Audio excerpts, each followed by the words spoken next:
வேதத்தை எடுத்துக்கொள்வோம். ரோமர் எழுதின நிருபம் 8வது அதிகாரம். ரோமர் 8வது அதிகாரத்தின் 37வது வசனத்தை வாசிக்க கேட்கலாம். ரோமர் 8:37. இவை எல்லாவற்றிலேயும் நாம் நம்மில் அன்பு கூறுகிறவராலே முற்றும் ஜெயம் கொள்ளுகிறவர்களாய். இவை எல்லாவற்றிலேயும் நாம் நம்மில் அன்பு கூறுகிறவராலே முற்றும் ஜெயம் கொள்ளுகிறவர்களாய் இருக்கிறோமே. கைகளை உயர்த்தி ஒரு விசை கூட ஹல்லேலூயா. இந்த ஆண்டு என்ன ஆண்டு? சத்தமா சொல்லுங்க, இன்னும் சத்தமா சொல்லலாம்.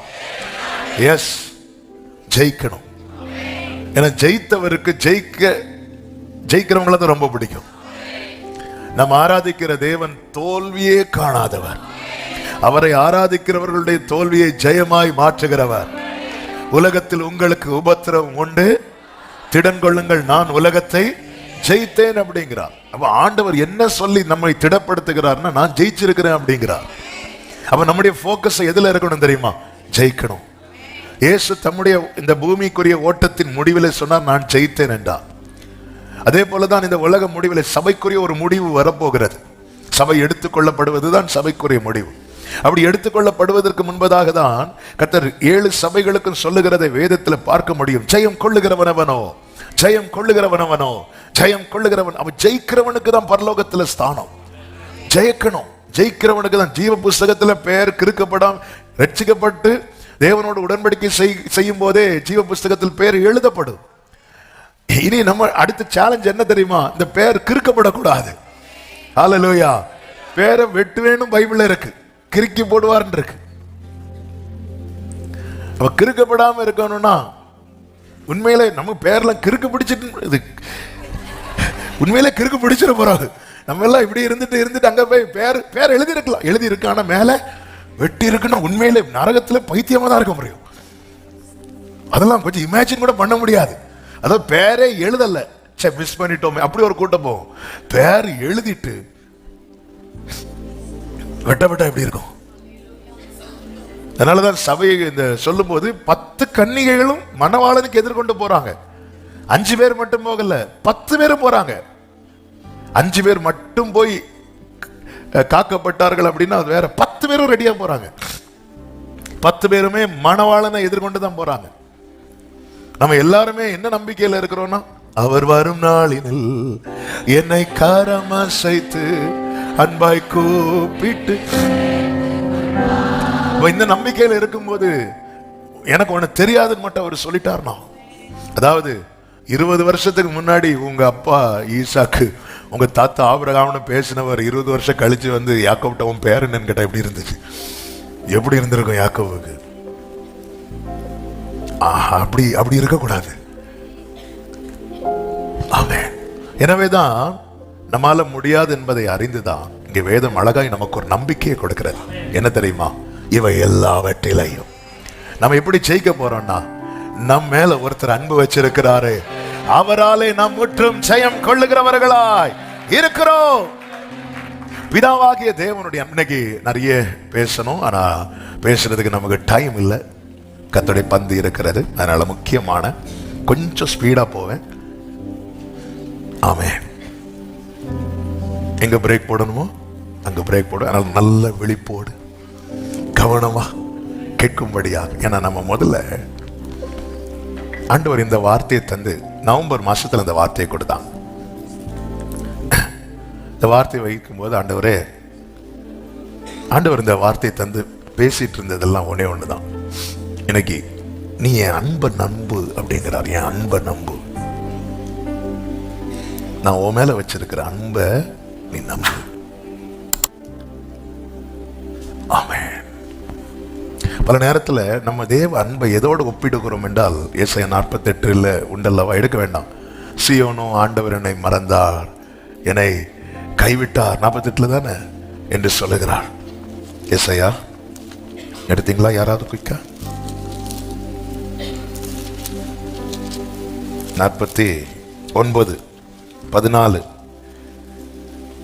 சீயோனோ கர்த்தர் என்னை கைவிட்டார், ஆண்டவர் என்னை மறந்தார் என்று சொல்லுகிறார். ஆண்டவர் சொல்றாரு, 15 அவர்கள் அதாவது ஸ்திரீயானவள் தன் கற்பத்தின் பிள்ளைக்கு இறங்காமல் தன் பாலகனை மறப்பாளோ. எங்க கொண்டு வரார் பாருங்க. ஸ்திரீயானவள் எப்படி கொண்டு வர, தன் நான் ஆண்டவர் என்ன சொல்ற, நான் ஊட்டி வளர்த்த பிள்ளை நீ அப்படிங்கிறார். இங்க அப்படிதானே கொண்டு வர, நான் ஊட்டி வளர்த்த பிள்ளை நீ. அப்படி ஸ்திரீ மறப்பாள். அப்படி அவர்கள் மறந்தாலும் நான் உன்னை மறக்க மாட்டேன் சொல்லிட்டு சொல்ல, என் உள்ளங்கையில உன்னை வரைந்திருக்கிறேன். அவருக்கு தெரியும் என்ன வரைஞ்சாங்க ஆணி அடிக்கப்படும் தெரியும், ஆனாலும் வரைஞ்சு வைக்கிறார். உன் மதில்கள் எப்போதும் எனக்கு முன்னாக இருக்கிறது. உன் மதில்கள் எப்போதும் எனக்கு முன்பாக இருக்கிறது. மதில்ல எதுக்கு கட்டுறோம்? அப்ப தேவனுடைய மைண்ட் ஃபுல்லா எப்படி இருக்கு தெரியுமா? என் பிள்ளை எப்படியாவது காக்கப்படணும். மீட்கப்பட்டவர்கள் அவர் முதல்ல மீட்கப்படுறதுக்காக ரிஸ்க் எடுக்கிறார், அப்புறமா காக்கப்படுவதற்காக. சும்மா மீட்டவர்கள், அதனாலதான் மேக ஸ்தம்பத்திலும் அக்கினி ஸ்தம்பத்திலும் நடத்தினார். காக்கப்படணும். மீட்கப்பட்டவர்கள் அப்படி விடல. நீ மீட்கப்பட்டாச்சு, நீ எப்படி வாழ்ந்து வந்தாலும் உனக்கு பரலோகம் அப்படி போக முடியாது. மீட்கப்பட்டவர்கள் காக்கப்படணும்.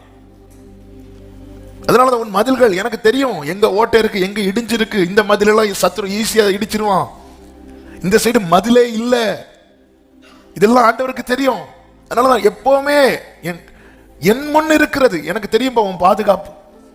அதனாலதான் சகரியா 9வது அதிகாரத்துல கர்த்தருக்கு மகிமை உண்டாவதாக, சகரியாவின் புஸ்தகம் 9வது அதிகாரம் அதனுடைய 8வது வசனத்திலே சொல்லப்பட்டிருக்கிறது, சேனையானது புறப்படும் போதும் திரும்பி வரும்போதும் ஆலயம் காக்கப்படும்படிக்கு சுற்றிலும் பாளையம் போடுவேன். இனி ஒடுக்குகிறவன் அவர்களிடத்தில் கடந்து வருவதில்லை. அதை என் கண்களினாலே பார்த்துக் கொண்டிருக்கிறேன். காக்கப்படும்படிக்கு ஒடுக்கிறவன் உள்ள வந்துடக்கூடாது.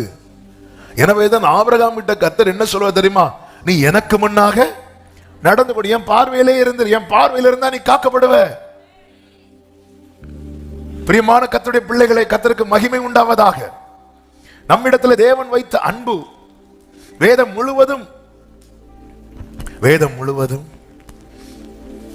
ஆதியாக முதல் வெளிப்படுத்தின விசேஷம் வரைக்கும் தேவனுடைய அன்பை பார்க்க முடியும். நியாயப்பிரமாணம் முழுவதையும் ஒத்த வாக்கியத்துக்குள்ள ஆவியானவர் எழுதி வைத்தார். அதுதான் லவ். ஆமென்.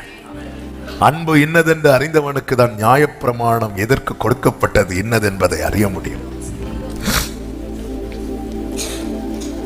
இங்கே பிதாவாகிய தேவனுடைய அன்பை அவர் என்ன செய்கிறார் என்றால், கொஞ்சம் நல்ல கவனிங்க. 8:39 சொல்லப்பட்டிருக்கிறது. ரோமர் 8:39, உயர்வானாலும் தாழ்வானாலும் வேறு எந்த சிருஷ்டி ஆனாலும் நம்முடைய கர்த்தராகிய இயேசு கிறிஸ்துவில் உள்ள தேவனுடைய அன்பு. அப்போ இயேசு கிறிஸ்துவுக்குள்ள என்ன இருக்கு? யாருடைய அன்பு? பிதாவாகிய தேவன் தம்முடைய மொத்த அன்பையும் யாருக்குள்ள வச்சிருக்கிறார்? இந்த வேர்டை நீங்க உள் வாங்கணும். அதனாலதான் நான் உங்களை சொல்றேன். பிதாவாகிய தேவன் தம்முடைய மொத்த அன்பையும் யாருக்குள்ள வச்சிருக்கிறார்? இப்போ பரலோக தேவனுடைய முழு அன்பு யாருக்குள்ள இருக்கிறது? இயேசுக்குள்ள. இனி அப்படியே 32வது வசனத்தை பார்த்தீங்கன்னா, தம்முடைய சொந்த குமாரன் என்றும் பாராமல் நம் எல்லாருக்காகவும் அவரை ஒப்பு கொடுத்தார். பிதாவாகிய தேவன் தம்முடைய மொத்த அன்பையும் தம்முடைய குமாரனாகிய இயேசுவுக்குள்ள வைத்து அந்த இயேசுவை நம் எல்லாருக்காகவும் ஒப்பு கொடுத்தார். என்ன நான் சொல்வேன், இயேசுவின் அன்பை ருசித்தேன் தினமும்.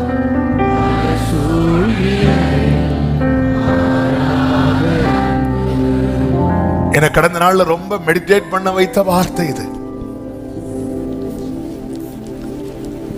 ஜீசஸ் மட்டும் இல்லைன்னா நாமும் இஸ்ரவேலரை போல மோசே கிட்ட சொன்ன, மோசே கிட்ட இஸ்ரவேல் சொல்றாங்கல்ல, நாங்க தூரத்திலே நிக்கிறோம், நீங்க போங்க, நாங்க வர மாட்டோம்.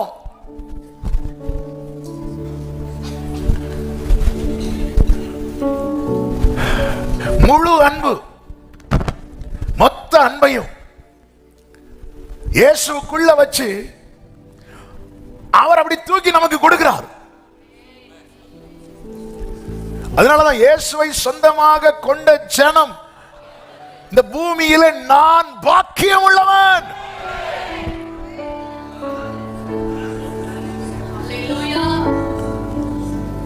ஜெயிக்கணுமா? இயேசுவை கொண்டாட பழகுங்கள். Celebrate Jesus. பொதுவா ஜெயிக்கிறவங்க செலிப்ரேட் பண்ணுவாங்க. நான் இயேசுவின் நாமத்தில் சொல்லுகிறேன், எனக்குள்ள இயேசு இருக்கிறார்ங்கிற நிச்சயம் உள்ளவங்க ஜெயிச்சுட்டே இருப்பாங்க, ஜெயிச்சுட்டே இருப்பாங்க. இது வந்து இது எப்படி வர்ணிக்கன்னு தெரியல. இயேசு மட்டும் இந்த பூமியில வரலன்னா தேவன் அன்பாகவே இருக்கிறார் என்கிற சத்தியம் நமக்கு தெரியாம போயிருக்கும். அன்பு கூர்ந்தார் என்று பழைய ஏற்பாட்டில் பல இடத்துல பார்க்க முடியும். ஆனால் தேவன் அன்பாகவே இருக்கிறார் என்கிற சத்தியத்தை யோவான் மூலம் பாவியானவர் வெளிப்படுத்த காரணம், ஒருத்தர் இந்த பூமியிலே வந்தார், அவர்தான் ஆண்டவராகிய இயேசு கிறிஸ்து. 1 யோவான் 4வது அதிகாரம் அதனுடைய 9வது வசனத்தில் இப்படி சொல்லப்பட்டிருக்கிறது, தம்முடைய ஒரே பேரான குமாரனாலே நாம் பிழைக்கும்படிக்கு தேவன் அவரை இவ்வுலகத்திலே அனுப்பினதினால் தேவன் நம்மேல் வைத்த அன்பு வெளிப்பட்டது. கைகளை உயர்த்தி ஆமென் சொல்லுங்க பார்க்கலாம். ஹல்லேலூயா. இன்னைக்கு துணிஞ்சுன்னா அந்த வேர்டை தப்பா இருக்கக்கூடாது. இந்த உரிமையா கிட்ட வந்துட்டு அப்பாங்கிறோம், டேடிங்கிறோம். ஹல்லேலூயா. என்னெல்லாம் பாட்டு வந்திருக்கு. ஆமென். எப்படியெல்லாம் பாடுறோம், எப்படி என்ன நமக்கு என்ன வெளிப்பட்டதுன்னா God is love. தேவன் அன்பாக, தேவன் வந்து பழைய ஏற்பாட்டில் பயங்கரமாகவும் புதிய ஏற்பாட்டில் அன்பாக அப்படி கிடையாது. வேதம் தெளிவாய் சொல்லுகிறது, தேவன் 1 யோவான் 4:16 தேவன் அன்பாகவே இருக்கிறார். இந்த வார்த்தை யோவான் சொல்லும் போது ஃபர்ஸ்ட் என்ன சொல்றாரு பாருங்க, தேவன் நம்மேல் வைத்திருக்கிற அன்பை நாம் அறிந்து விசுவாசிக்கிறோம். எப்படி அறிந்தோம்? இயேசு கிறிஸ்துவின் மூலமாய் அறிந்து விசுவாசிக்கிறேன். இப்போ யோவான் சொல்றாரு, இங்க பாரு, தேவன், அதுலதான் வேர்டு வருது, God is love. தேவனிடத்தில் அன்பும் உண்டல்ல, தேவன் எத்தனை தீர்க்கதரிசிகள் வந்தார்கள் பழைய ஏற்பாட்டில், எவ்வளவோ தேவனால் பயன்படுத்தப்பட்ட மோசே முதல் சகரியா வரைக்கும் எத்தனை தீர்க்கதரிசிகள், ராஜாக்கள், எல்லாரும் கர்த்தருடைய அன்பை டேஸ்ட் பண்ணாங்க. பட் ஆண்டவருடைய அன்பை காட்ட தவறிட்டாங்க, காட்ட முடியல. எல்லாரும் தேவன் அன்பாகவே இருக்கிறார் என்கிற அந்த சத்தியத்தை வெளிப்படுத்த முடியல, யாருக்கும் முடியல. தாவீது மட்டும் கொஞ்சம் நெருங்கி வந்தார், ஆனாலும் முடியல. ஆனா இயேசு வந்ததுக்கு அப்புறம் 12 வருட பெரும்பாடுள்ள ஸ்திரீ நெருங்கி வரா. பாவி என்று அழைக்கப்பட்டவ பாதத்துல முத்தமிடுகிறான். பாளையத்துக்கு புறம்பாய் இருக்க வேண்டிய குஷ்டரோகி பாதத்தை வந்து பிடிக்கிறான். ஊரே பாவி என்று சொல்லி அழைத்த சகையு இயேசு அழைச்சிட்டு வீட்டுக்கு போறான். ஆயக்காரர்களும் பாவிகளும் அவரை சுற்றி பந்தியில இருக்கிறாங்க. தம்முடைய ஒரே பேரான குமாரனாலே நாம் பிழைக்கும்படிக்கு தேவன் அவரை இவ்வுலகத்தில் அனுப்பினதினால் மனுக்குலத்தை தேவன் அழிப்பதற்காக உருவாக்கவில்லை, அவரோடு இருப்பதற்காகவே உருவாக்கினார். எனவேதான் பூமியிலே சும்மா விடாம ஏதேனும் தோட்டத்தை உண்டாக்கி அதிலே மனிதனை வைத்தார். அன்பு சபையே, இயேசுவால மட்டும்தான் வாழ்வு. தம்முடைய ஒரே பேரான குமாரனாலே நாம் பிழைக்கும்படியாக. நீங்க அந்த இயேசுவை பார்க்க வேண்டிய பிரகாரம் பார்த்து அவரை பற்றி கொள்ள வேண்டிய பிரகாரம் பற்றி கொள்வீர்களே ஆனால் மட்டுமே உங்க வாழ்க்கையில ஜெயத்தை சுதந்திரிக்க முடியும். நியூ இயர் செர்மன் எத்தனை பேருக்கு ஞாபகம் இருக்கும் தெரியல. 3 பாயிண்ட் ஞாபகம் இருக்கா? அன்பிலே இணைந்து கொள்ளுங்கள், ஆவியிலே இணைந்து கொள்ளுங்கள், பாடுகளிலே எல்லாத்திலும் இயேசுவோடு இணைந்திருக்க பழகணும்.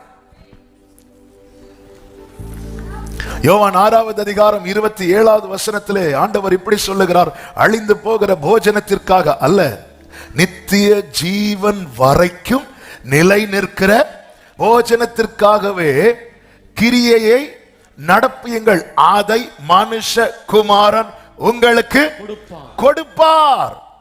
அவரை பிதாவாகிய தேவன் முத்திரித்திருக்கிறார். God the Father had set his seal on him, seal of approval. அவ குமாரன் யாருக்கு பிழைக்கும்படியான போஜனத்தை கொடுக்கிறாரோ அவன் நித்திய ஜீவன் வரைக்கும் நிலை நிற்பானாம். நமக்கு தெரியும், பழைய பாட்டில் மன்னாவை எல்லாரும் புசித்தார்கள், ஆனால் மன்னாவை புசித்தவர்களும் அழிந்து போனார்கள். ஆனால் இதே 6வது அதிகாரத்தில் ஆண்டவராகிய இயேசு கிறிஸ்து சொல்லுகிறார், 48வது வசனம் முதல், ஜீவ அப்பம் நானே. உங்கள் பிதாக்கள் மன்னாவை புசித்திருந்தும் மரித்தார்கள், இதிலே புசிக்கிறவன் மரியாமல் இருக்கும்படி வானத்திலிருந்து இறங்கின அப்பம் இதுவே. அடுத்த வசனம், நானே வானத்திலிருந்து இறங்கின. அந்த அப்பம் பாருங்க, மன்னாவை அப்பம் விரும்பிதான் கொடுக்கிறார். பழைய ஏற்பாட்டில் விரும்பிதான் கொடுக்கிறார், ஆனா இவங்க அவசரப்பட்டு முறுமுறுக்கிறாங்க. இதான் வித்தியாசம். அதாவது காத்திருப்பும் காலத்துல காத்திருப்பும் முறுமுறுக்கவும் செய்வோம். கிடைச்சதுக்கு அப்புறம் நான் இத்தனை நாள் காத்திருந்தேன், கர்த்தர் எனக்கு தந்தார் ஆண்டவர். இப்போ சாட்சி சொல்லு, நீ நேத்து என்ன சொன்ன, முந்தானத்து என்ன சொன்ன? ஹல்லேலூயா. வானத்திலிருந்து இந்த வேர்டை மனசுல வச்சுக்கோங்க. இயேசுவை பிதாவாகிய தேவன் அனுப்புறதுக்கு முன்னாடி தம்முடைய மொத்த அன்பையும் குமாரன் மேல வச்சு, சிலுவையிலே இயேசு நமக்காக மரித்தது பரலோக தேவனுடைய அன்பின் வெளிப்பாடு. எனவேதான் யோவான் சொல்லுகிறான், அந்த மார்பில் சாய்ந்திருந்தவன் சொல்லுகிறான், அவருடைய அன்பை அறிந்து நாங்கள் விசுவாசிக்கிறோம் அப்படின்னு. என்னுடைய ஜெபம் எல்லாம் ஒன்றே ஒன்றுதான் இந்த ஆண்டுல எப்பவுமே அதான். ஆனா இந்த ஆண்டு இன்னும் அதிகம், ஆண்டவரே எப்படி யோனத்தான் தாவீது அந்த உயிருக்கு உயிரா நேசித்தாங்களோ அப்படி சபை உங்களை நேசிக்கணும்பா. ஜெயிக்கிறதுக்கு இதை விட்டா வேற வழியே கிடையாது. இயர் ஆஃப் விக்டரின் போர்டு போட்டெல்லாம் ஜெயிக்க முடியாது. நாம் நம்மில் அன்பு கூறுகிறவராலே, வானத்திலிருந்து இறங்கின ஜீவப்பம் நானே, இந்த அப்பத்தை புசித்து புசிக்கிறவன் என்றென்றைக்கும் பிழைப்பான்.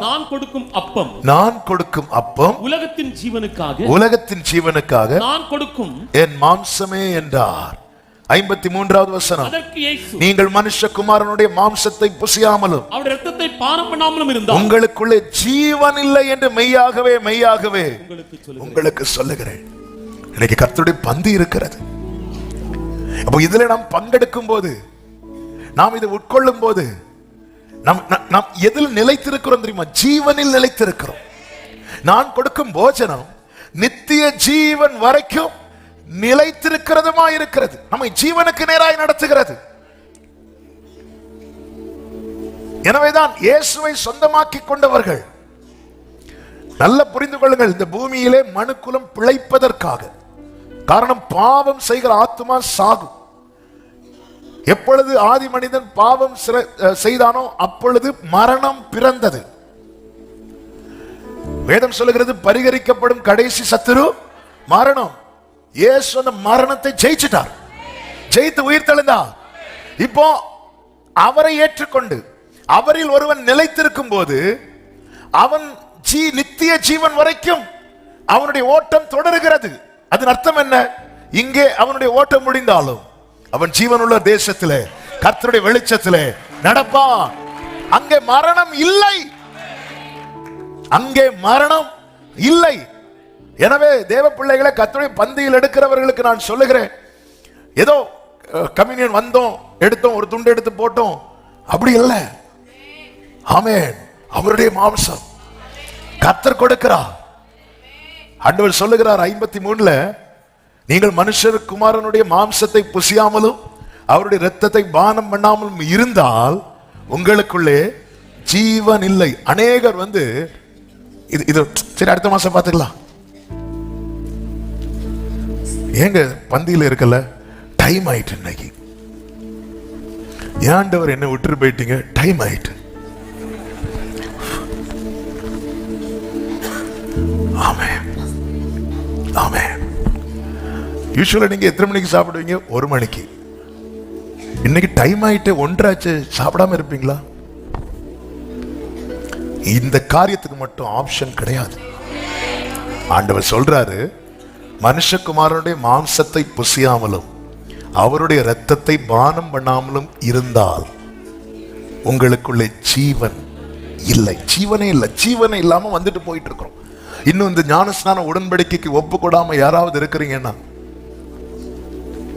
ஆமென், நம்ம எதுக்கு வந்துட்டு போறோன்னே தெரியாம இருக்கிறோம். ஒரே ஒரு ஞானஸ்நானம் தான் உண்டு. அது ரட்சிக்கப்பட்டு பிதா குமாரன் பரிசுத்தாவி நாமத்தினாலே மூழ்கி எடுக்கிற ஞானஸ்நானம். ஞானஸ்நானம் எடுப்பதற்கான தகுதி ஒன்றுதான். நீ முழு இருதயத்தோடு விசுவாசித்தால் தடை இல்லை. விசுவாசம் என்னன்னு தெரியறதுக்கு முன்னாடியே கொண்டுட்டு போய் தெளித்துட்டு வருவது ஞானஸ்நானம் கிடையாது. கிடையாது, அது கிடையாது. பைபிள்ல எந்த பைபிளையும் அது சொல்லல. பெந்தேகோஸ்தேக்காரங்க கையில வச்சிருக்கிற பைபிளையும் சொல்லல, சிஎஸ்ஐக்காரங்க கையில வச்சிருக்கிற பைபிளையும் சொல்லல, ஆர்சிக்காரங்க கையில வச்சிருக்கிற பைபிளையும் சொல்லல. ரோமன் கேத்தலிக்ல ரொம்ப அழகா இருக்கும், திருமுழுக்குன்னு இருக்கும். ஆனா நம்ம பண்றதெல்லாம் ஒழுக்கு. பைபிள் தெளிவா இருக்கிறது, தெளிவா இருக்கிறது. அப்போஸ்தலர் 2வது அதிகாரத்திலே வார்த்தை ஏற்றுக்கொண்டவர்கள் ஞானஸ்நானம் பெற்றார்கள் இருக்கு. அப்ப ஏற்றுக்கொண்டு பெற்றுக்கொள்ளணும், அதான் பேப்டிசம். அவர்கள் அந்நியோன்யத்திலும் அப்பம் விற்குதல். அவர்கள் யார்? இருந்தவர்கள் வசனத்தை ஏற்றுக்கொண்டு கிறிஸ்துவை ஏற்றுக்கொண்டு ஞானஸ்நானம் பெற்றுக்கொண்டாங்கல்ல, அவர்கள் அந்நியோன்யத்திலும், அதுதான் ஐக்கியம், அப்பம் விற்குதலிலும். அப்போஸ்தலர் 2 குயிக்கடுங்க, நான் சொல்ற வசனத்தை எடுத்து. அவர்கள் அப்போஸ்தலருடைய உபதேசத்திலும். வசனம் என்ன வசனம்? 42. அது முந்தின வசனத்திலிருந்து வாசிங்க. அவருடைய வார்த்தை சந்தோஷமாய் ஏற்றுக்கொண்டவர்கள், சந்தோஷமாய் ஏற்றுக்கொண்டவர்கள் ஞானஸ்நானம் பெற்றார்கள். அன்றைய தினம் ஏறக்குறைய 3000 பேர் சேர்த்துக் கொள்ளப்பட்டார்கள். அவர்கள் சேர்த்துக் கொள்ளப்பட்டார்கள். அவர்கள் அப்போஸ்தலருடைய உபதேசத்திலும் அந்நியோன்யத்திலும் அப்பம் விற்குதலிலும் உறுதியாய் தரித்திருந்தார்கள். அன்பு சபையே, எனக்கு சமீபத்திலும் தூரத்திலிருந்து கேட்கிற ஒவ்வொருவருக்கும் சொல்லுகிறேன், அந்த உரிமை என்கிறது உடன்படிக்கைக்கு பிற்பாடுதான் உண்டு. ஒரு கானானிய ஸ்திரீ இயேசுவை நோக்கி கத்துகிறாள், என் பிள்ளைக்கு இறங்குங்க அப்படின்னு. இயேசு கண்டுக்காம போறார். மத்தேயு 15 இருக்கிறது, எடுக்க வேண்டாம். அவ கத்துறா, கண்டுக்காம போறா. சீஷர்கள் சொல்றாங்க, அவளை அனுப்பி விடுங்க, அவ தொடர்ந்து உங்களை கூப்பிட்டுட்டே வரா. ஆண்டவர் சொல்ற, நான் காணாமல் போன இஸ்ரவேலர் எடுத்ததுக்கு தான் அனுப்பப்பட்டேங்கிறார். ஆண்டவர் சொல்ற ஒவ்வொரு வார்த்தையிலும் அர்த்தம் இருக்கிறது. இப்ப நேர பாதத்துல விழுந்து என் பிள்ளைக்கு இறங்குங்கன்னு சொல்லும் போது இயேசு சொல்லுகிறார், பிள்ளையின் அப்பத்தை எடுத்து நாய்க்குட்டிகளுக்கு போடக்கூடாதுங்கிறார். இந்த வேர்டு நமக்கு படிக்கும் போது அவ்வளவு கடினமா இருக்கும். என்ன ஆண்டவர் நீங்க இப்படி செய்றீங்க? பப்ளிக்கா மட்டும் பேசும்போது வருத்தப்பட்டு பாரம் சுமக்கிறவர்களே, நீங்க எல்லாரும் வாங்கங்கிறது, தனியா வந்தா குத்துறது. ஆமென். ஏன் எங்க சொல்றா தெரியுமா? ஏங்க சொல்றா தெரியுமா? இங்க பாரு, என்கிட்ட அப்ப இருக்கு, எனக்கு இது உனக்கு தரது மேட்டர் கிடையாது. எனக்கு மேட்டர் நீ எனக்கு பிள்ளையாகணும், அவ்வளவுதான் மேட்டர். உனக்கு ஒரு சுகத்தை நான் தந்துட்டு போயிருவேன், அது எனக்கு விஷயம் கிடையாது. உன்னை நான் என்னை தொடர வச்சிருக்கிறேன், என்னை ஆராதிக்க வச்சிருக்கிறேன். நீ பிள்ளையாகு. அவ எப்படி பிள்ளையானா தெரியுமா? ஃபெய்த்தை டிக்ளேர் பண்றா. ஆண்டவர், அந்த துணிக்கை போதும், உங்க கையில இருந்து விழக்கூடிய அது துணிக்கை போதும், என் பிள்ளை பிழைச்சிருவான். விசுவாசம் உள்ளவனாகி அந்த துணிக்கையை அவ அக்செப்ட் பண்ண ரெடி ஆகுறான். அவர் கொடுக்கிற அந்த துணிக்கைய அவ அக்செப்ட் பண்றான். எனக்கு அது போதும். விசுவாசம் உள்ளவனாகி அவரை ஏற்றுக்கொள்ளுகிறவன் எத்தனை பேர்களோ அத்தனை பேர்களுக்கும் பிள்ளைகள் ஆகும்படிக்கு அதிகாரம் கொடுக்கிறார். நீ பிள்ளடா, இதுக்கு முன்னாடி வர கானானிய ஸ்திரீ இப்ப நீ யார் தெரியுமா? உன் விசுவாசம் பெருசுங்கிறார். பிள்ளைக்கு தான் உனக்கு என்னப்பா நான் செய்யணும் கேட்பார். எனவே தான் சொல்றார், நீ விரும்புகிறபடி உனக்கு ஆக கடவுது. பிள்ளைக்கு தான், பிள்ளைக்கு என்ன பிடிக்கும், பிள்ளைக்கு என்ன பிடிக்கும், எங்க எங்க கொண்டு வந்து நிறுத்தினார் பாத்தீங்களா? இதான் என் ஆண்டவர். இல்லன்னா நம்ம எல்லாம் அவரை பின்பற்றுவோம், சத்தமிடுவோம், வர்ஷிப் பண்ணுவோம். அவர் பிரதி உத்தரம் ஒண்ணுமே சொல்லல. ஆமென். வேற ஏதாவது சொல்ல, நாய்க்குட்டி இப்படிலாம் சொல்லுவார். ஆனா இவர் பிள்ளை ரப்பத்தை எடுத்து நாய்க்குட்டி, ஒரு துணிக்கை போத எனக்கு ஒரு துண்டு கொடுங்க, எனக்கு உன் விசுவாசம் நீ விரும்புகிறபடி. அபிஷேகம் பெற்றவனுக்கு கொடுக்கப்பட்ட வாக்குத்தத்தமாக்காது என்ன? அவர் உமது மன விருப்பத்தின் படியெல்லாம் தந்தரலே. சங்கீதம் 20. எடுக்க வேண்டாம். ஆனா இங்க அப்படியே சொல்றார். அப்போ அப்படியே கொண்டு வரார் பாருங்க. இன்னும் தாமதிக்காதீர்கள். ஆவியானவர் சபைகளுக்கு சொல்லுகிறதை காதுள்ளவன் கேட்க கடவுள். எல்லாரும் பிழைக்கும்படியாக இந்த பூமியிலே கொடுக்கப்பட்டவர் தான் என் ஆண்டவராக இயேசு கிறிஸ்து.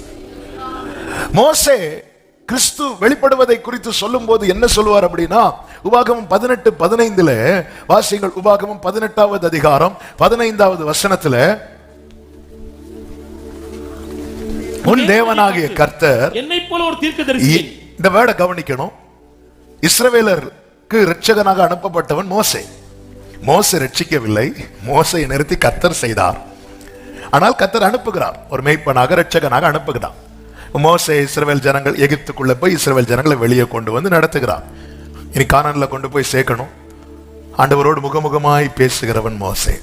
அந்த மோசே ஜனங்கள்கிட்ட சொல்லுகிறார், என்னை போல ஒரு தீர்க்கதரிசியை உனக்காக உன் நடுவே உன் சகோதரரிலிருந்து எழும்ப பண்ணுவார். அப்ப மோசே வந்து கிறிஸ்துவ வெளிப்படுவதை குறித்து எப்படி வெளிப்படுத்துறாருன்னா, உனக்காக தான் வெளிப்படுவார். உனக்காக என்ன? யாருக்காக?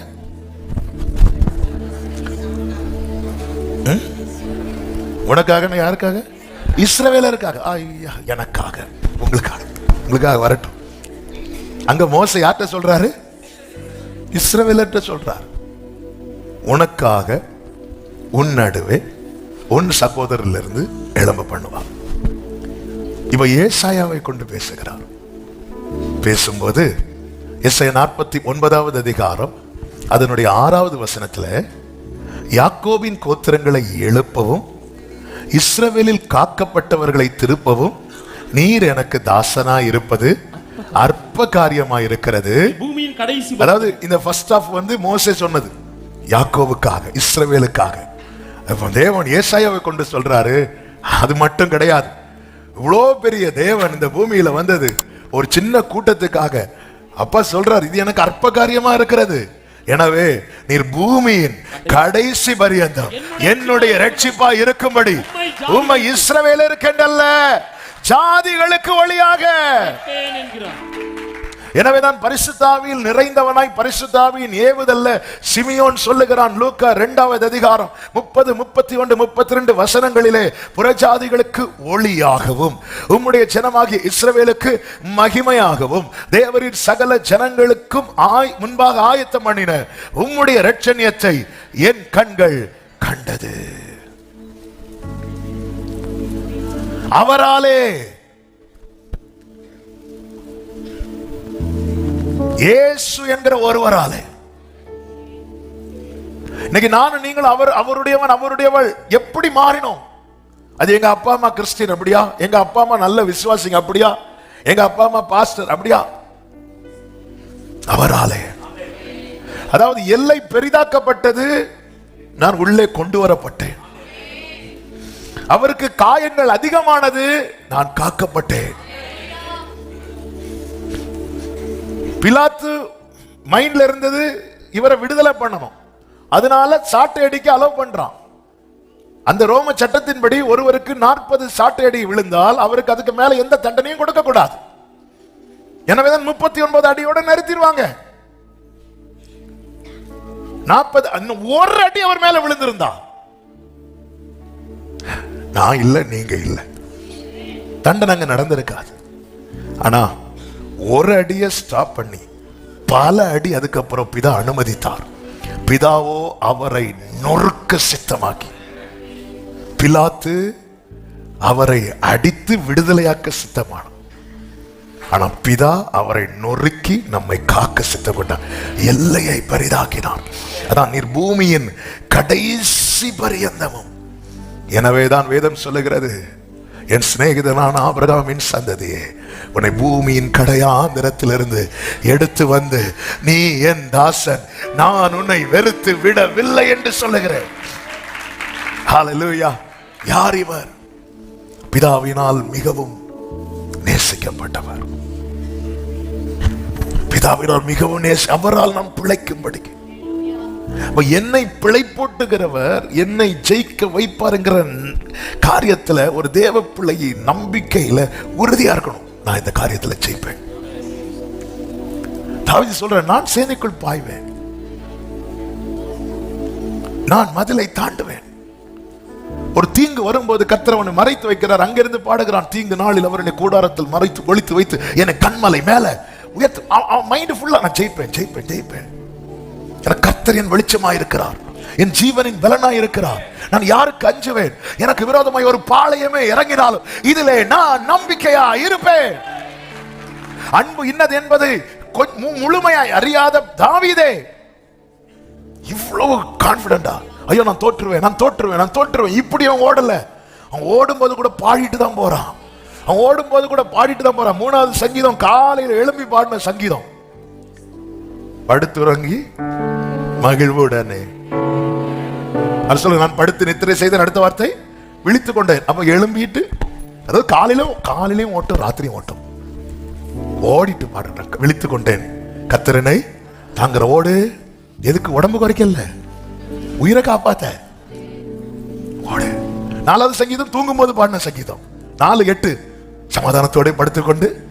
பிரச்சனை ரெண்டும் பிரச்சனை தான், ரெண்டும் பிரச்சனை தான்.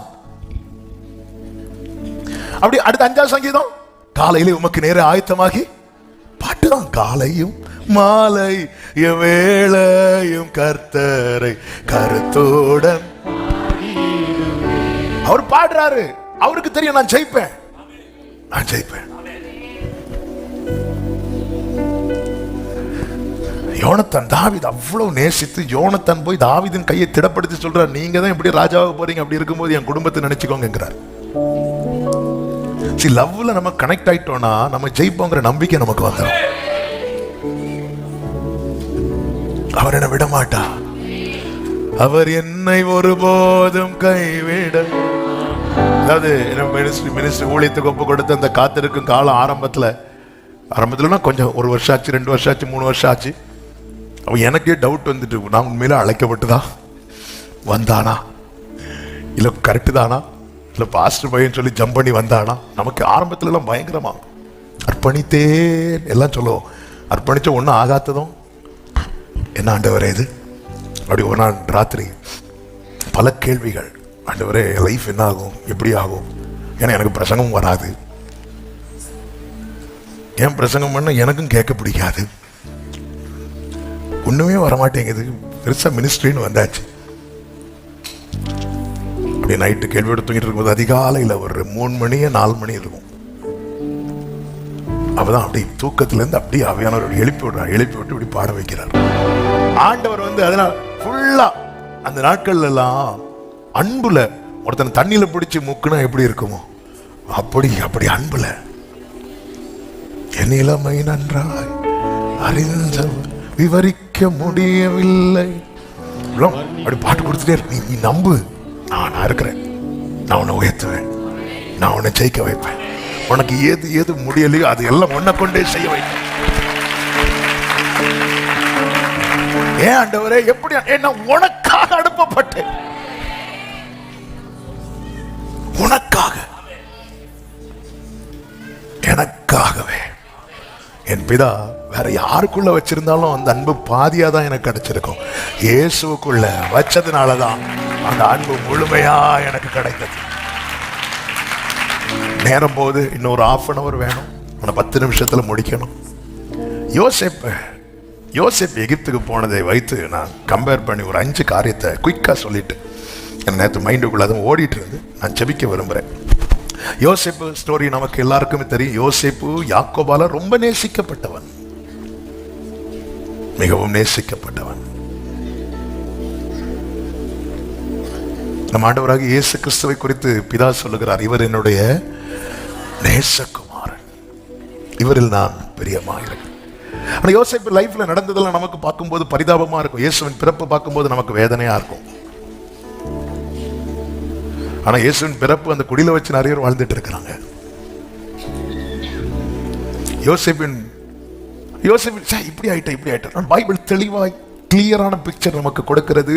சங்கீதம் 105:17 அவர்களுக்கு முன்னாலே ஒரு புருஷனை அனுப்பினார் அப்படின்னு இருக்கு. அந்த புருஷன் யாரு? யோசேப்பு. யார் அனுப்புறா? கர்த்தர் அனுப்புறார். அப்ப யோசேப்பு யார் அப்படின்னா அனுப்பப்பட்டவர். அப்படியேதான் யோவான் 3:17 வசனத்தை வாசியுங்கள். யோவான் 3:17 உலகத்தை ஆக்கினைக்குள்ளாக தீர்க்கும்படி தேவன் தம்முடைய குமாரனை உலகத்தில் அனுப்பாமல் அவராலே உலகம் ரட்சிக்கப்படுவதற்காகவே கைகளை உயர்த்தி ஹalleluya. 1 யோவான் 4:14 சொல்லப்பட்டிருக்கிறது, பிதாவானவர் குமாரனை உலக இரட்சகராக அனுப்பினார் என்று நாங்கள் கண்டு சாட்சியிடுகிறோம்.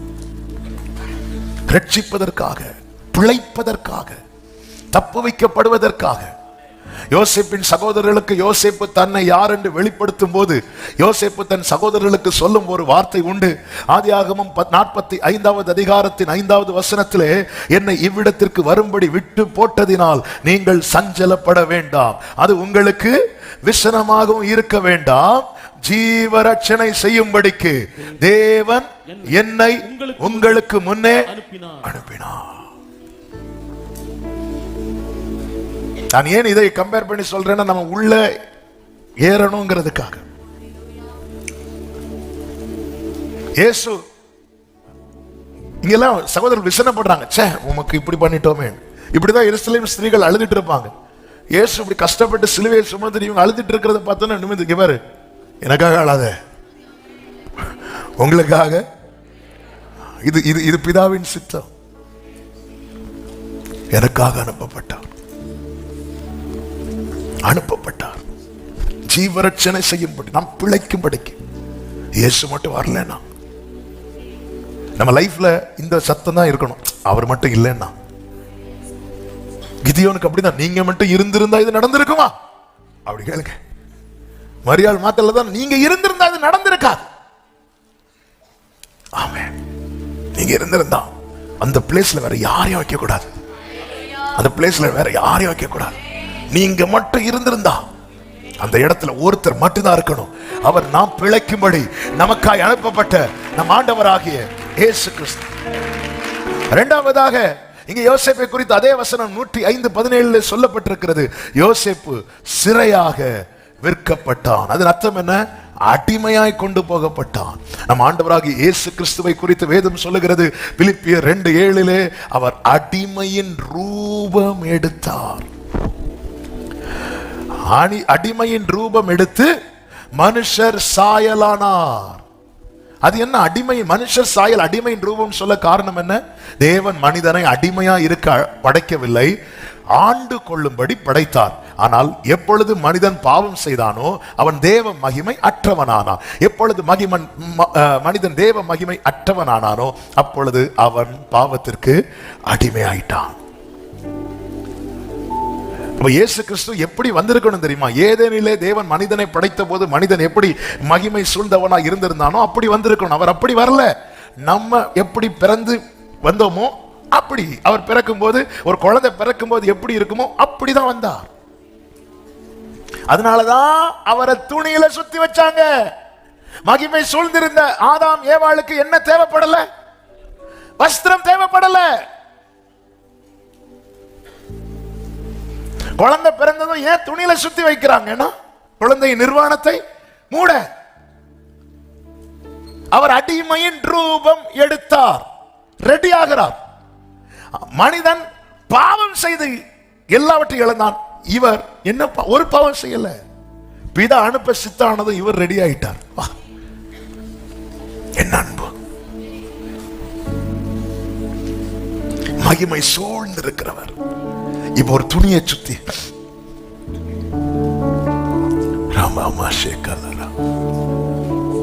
ஆண்டவருடைய அன்பு பெரியது. மாணவர்களே, ஆண்டவர் நமக்கு பாராட்டின கிருபை இப்படி. அவர் 33 வருஷம் அவர் நமக்காக அடிமை ரூபம் எடுத்ததுனால நம்ம செஞ்சது என்ன தெரியுமா? அந்த வஸ்திரத்தை ஒருவரும் எங்க இந்த நாங்கள் ஸ்கூல் படிக்கும்போது ஸ்கூலில் ஒரு ட்ராமா போட்டோம். அந்த ட்ராமாவில் நான் ஒரு பண்ணையார். அப்போ எனக்கு மேக்கப் மேலாம் கொண்டு வந்து மீசை ஒட்டி வச்சுட்டாங்க. எனக்கோ கடி தாங்கலை. ஒரு 1/2 hour ஸ்கிட் நடிக்கணும், எனக்கு தாங்க முடியல. எனக்கு ப்ரோக்ராம் நான் 8th படிச்சுட்டு இருக்கிறேன். நான் பார்க்குறேன், இப்படி பார்க்குறேன், இன்னும் ஒரு 3 ப்ரோக்ராமுக்கு அப்புறம் உங்கள் ப்ரோக்ராம் அப்படின்னாங்க. எனக்கு ஊரல் தாங்க முடியலை. போகிறதுக்கு முன்னாடியே நான் சொரிஞ்சு மீசை பழைய ஃபாஸ்டிங் பிரேயருக்கு ஆட்கள் இருக்க மாதிரி இருக்கு. அங்கே ஒன்று இங்கே ஒன்று. நான் இப்போ அதை நினச்சி பார்க்குறேன். ஒரு 1/2 hour இன்னொரு வேஷத்தை என்னால் போட முடியல. ஏன்னா அது இரிட்டேஷனாக இருந்துச்சு எனக்கு. இவர் 33 வருஷம் எப்படி இந்த வேஷத்தை போட்டுட்டு இருந்தார்? அவர் மனசுல ஒன்னே ஒண்ணுதான் இருந்துச்சு, நான் மட்டும்தான் இருந்தேன்.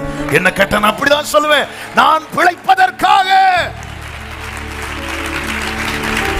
என்னை நினைத்தார் தம்மை மறந்தார்.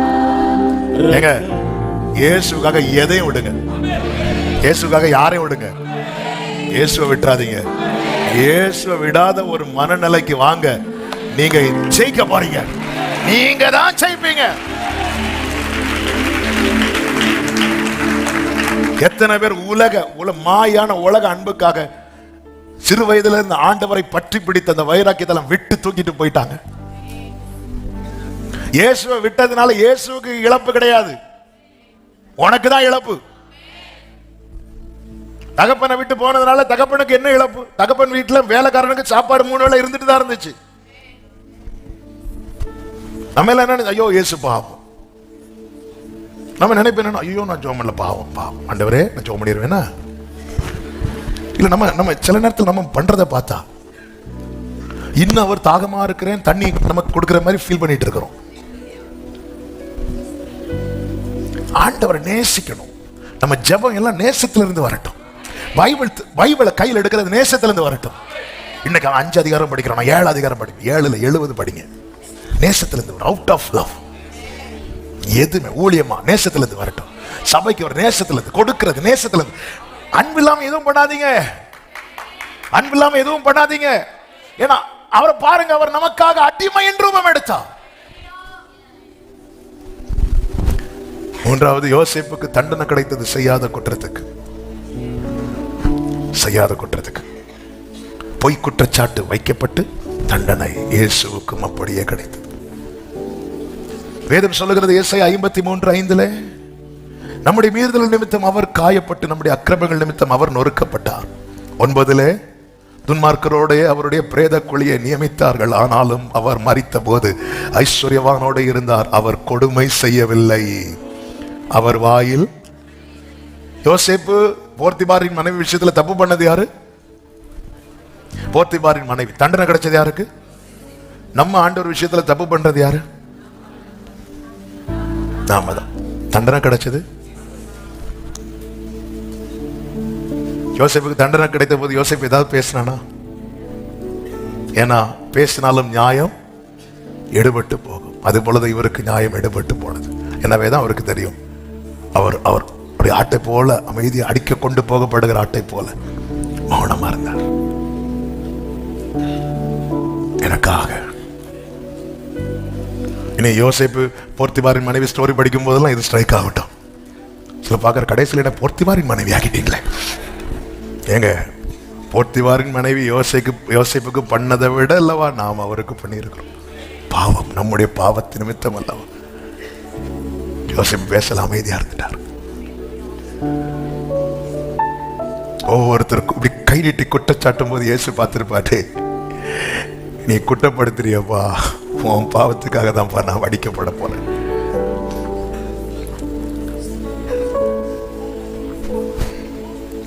நாலாவதாக, யோசேப்பு ஒரு நாள் சிறையிலிருந்து வெளியே வந்தான். எப்படி வந்தான் தெரியுமா? அதிகாரமுடையவனாய் வந்தான். அதுபோலதான் ஆண்டவராக இயேசு கிறிஸ்து மரித்து அடக்கம் பண்ணப்பட்டார். ஆனால் மூன்றாவது நாளிலே சகல அதிகாரத்தையும் உடையவராய் அவர் வெளியே வந்தார். ஹல்லேலூயா. நாம் பாடணுமே, வானத்திலும் இந்த பூமியிலும் வல்லமையான ஒரு. எனவேதான் பிலிப்பியர் 2வது அதிகாரத்தில் சொல்லப்பட்டிருக்கிறது, தேவன் எல்லாவற்றிற்கும் மேலாக அவரை உயர்த்தி. எப்படி பார்வோன் யோசேப்பை எல்லாத்துக்கும் மேல உயர்த்தி வச்சுட்டான். உயர்த்தி வச்சுட்டு என்ன சொல்ல தெரியுமா? உன் பெர்மிஷன் இல்லாம ஒருத்தர் கை கூட அசைய கூடாதான். கையாவது, எல்லாம் எடுத்து வாசிக்க டைம் இல்ல, நேரம் போயிட்டு, கையாவது காலாவது அசையக்கூடாது.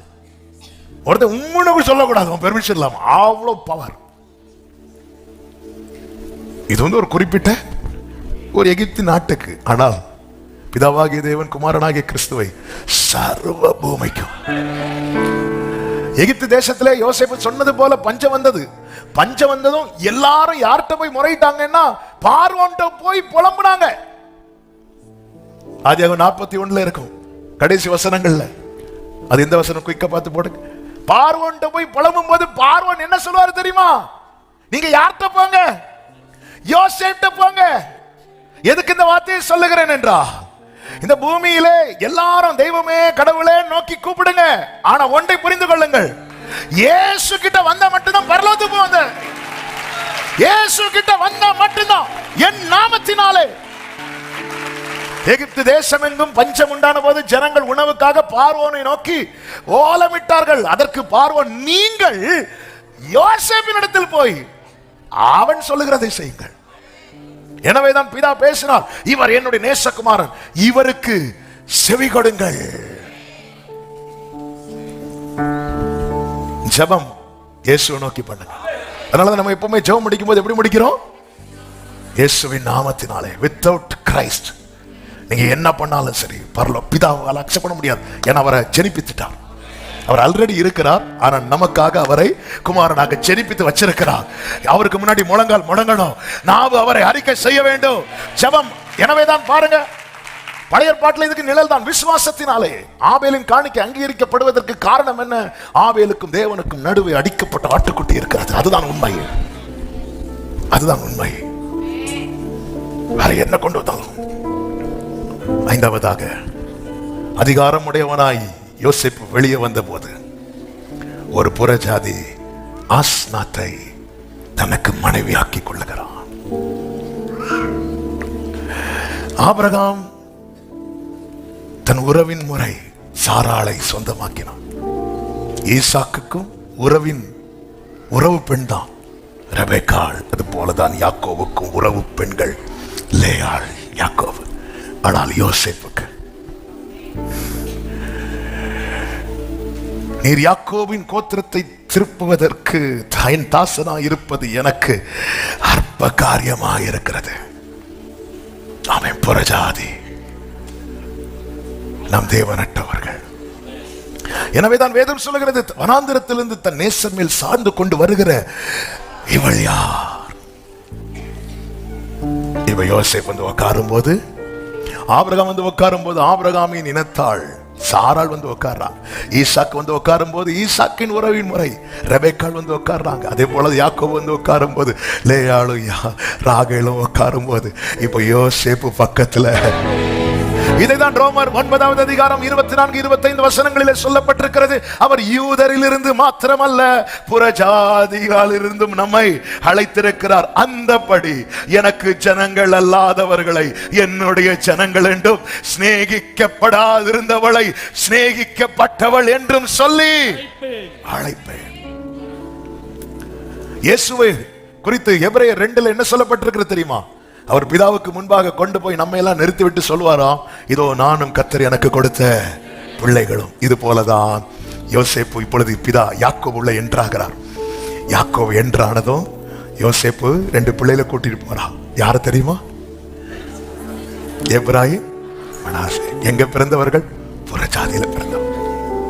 இந்த 2 பிள்ளைகளை கூட்டிட்டு போய் யாக்கோபிட்ட நிறுத்தின போது யாக்கோபு ஒரு வார்த்தை சொல்லுவார். அந்த வார்த்தை சொல்லி நான் ஜெபிக்கிறேன். ஆதியாகமம் 48வது அதிகாரம் 5வது வசனம். நான் உன்னிடத்தில் எகிப்துக்கு வரும் முன்னே உனக்கு எகிப்து தேசத்தில் பிறந்த உன் 2 குமாரரும் என்னுடைய குமாரர். உன் 2 குமாரரும் என்னுடைய குமாரர். அடுத்த வார்த்தை கவனிங்க. ரூபன் சிமியோன் என்பவர்களைப் போல எப்ராயிம் மனாசேயும். எனக்கு இதை புரியும்படி சொல்றேன். இயேசுவால நாம் பெற்ற பாக்கியம் என்ன தெரியுமா? பிதா சொல்வார், எனக்கு ஆபிரகாம் எப்படியோ நீ அப்படி, எனக்கு ஈசாக்கு எப்படியோ எனக்கு தாவீது எப்படியோ. இப்ப சொல்லுங்க, அவரால ஜெயிக்க போறோமா இல்லையா? ஹalleluya. எனக்கு ரூபன் சிமியோன் எப்படியோ. ஆமென். ஏன் இந்த எப்ராயிம் மனாசே யாக்கோபு அணைக்க காரணம் என்ன? காரணம் ஒண்ணுதான், யாக்கோபுக்கு யோசேப்பை ரொம்ப பிடிக்கும் அப்படின்னு எனக்கு ஒண்ணு தெரியும். நான் யாரை வர்ஷிப் பண்றேனோ, நான் யாரை ஆண்டவராய் கொண்டிருக்கிறேனோ அவரை தான் பிதாவுக்கு ரொம்ப பிடிக்கும். நாளை என்னை இயேசு அவர் சமூகத்தில் கொண்டு போய் நிற்கும் போது, எனவே தான் வேதம் சொல்கிறது, ஆபிரகாம் ஈசாக்கு யாக்கோபு என்பவர்களோடு கூட இவர்கள் பந்தி இருப்பார்கள். கண்களை மூடி அப்பா, இந்த பாக்கியம் கிருபையாய் தந்தீரே. இந்த பாக்கியம் என்று சொல்லுகிறவர்கள் உங்கள் வலது கரத்தை உயர்த்து, உங்கள் இடது கரத்தை இருதயத்தில் வைத்து என்னை சொந்தமாக்கினீரே. என்னை சொந்தமாக்க நீர் சிறையா அடிமையின் ரூபம் எடுத்து செய்யாத குற்றத்துக்கு தண்டனை அனுபவித்து என்னை ஏற்றுக் கொள்கிறேன். Love you, Father. Love you, Jesus. பிதாவே, நல்ல தகப்பனே, நன்றியோடு உம்மை துதிக்கிறோம், ஸ்தோத்திரிக்கிறோம். உங்க கிருபை பெரியது, நீர் நல்லவர், எவ்வளவாய் அன்பு கூர்ந்தீர். நீர் எங்க மேல வச்ச அன்பு உண்மை, எங்களை ஜெயிக்க வைக்க போகிறது உண்மை. இந்த அன்பில் நிலைத்திருக்க எங்கள் ஒவ்வொருவருக்கு கிருபை தார்.